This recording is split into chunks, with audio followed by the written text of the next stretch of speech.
Setelah melakukan berbagai tahapan kegiatan pencarian bakat untuk menjadi duta pemuda di Kota Makassar, Dispora Kota Makassar akhirnya berhasil menemukan satu pasang pemuda yang akan menjadi duta pemuda Kota Makassar 1 tahun ke depannya pada periode 2022-2023. Penentuan Duta Pemuda Makassar yang digelar pada Minggu 14 Agustus 2022 di Claro Hotel Makassar bersaing ketat. Panitia harus jeli menilai para peserta yang berjumlah 9 pasang untuk mencari 3 besar dan dilanjutkan dengan penentuan juara pertama untuk dinobatkan sebagai Duta Pemuda Kota Makassar.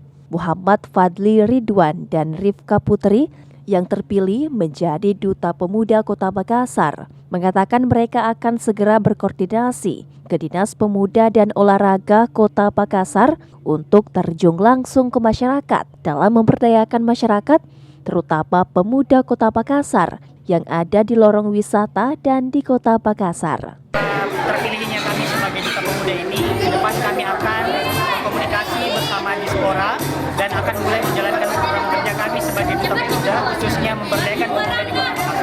Sementara itu, Kepala Bidang Pemberdayaan Pemuda Dispora Makassar, Muhammad Dasyara Dahyar SE, mengatakan sesuai Junkis yang ada, Duta Pemuda yang terpilih ini akan menjadi penggerak pemuda-pemuda yang ada di Kota Makassar untuk melaksanakan apa yang akan menjadi program kerja Wali Kota Makassar ke depannya, terutama pada kegiatan lorong wisata yang menjadi program Wali Kota Makassar dan aktif ikut serta dalam program Dispora Makassar.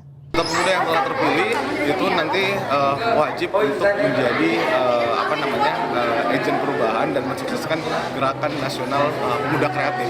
Yang mana nanti untuk di Kota Makassar sendiri ada beberapa program strategis wali kota yang kita sudah komitmen untuk sukseskan. Salah satunya adalah program lorong wisata, yang mana nanti program-program pelayanan kepemudaan akan banyak kita adakan di sana, dan yang kita harapkan para duta pemuda ini akan memberikan kontribusi nyata dan juga aktif untuk ikut serta dalam setiap kegiatan yang kita lakukan.